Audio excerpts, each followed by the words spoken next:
lộ dòng thiên lâu từ bối ba chữ mi viao tê ni tăng cho chín chín nào gì thăng thật trôi sang chín chín xin phá na sang chín in yêu gì hẹn nung na cũng trông chữ à tốt mi à pha lệ mi đồ tu chữ thăng thật tai hao gì à độ mi dòng độ na bề tư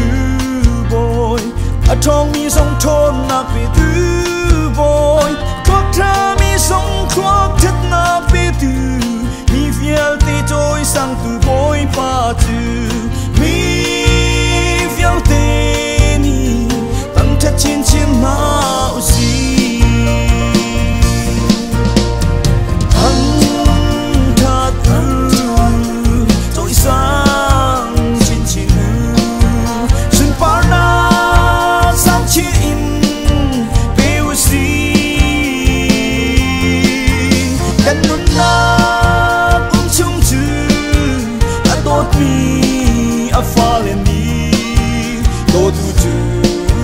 thăng chát lại hao gì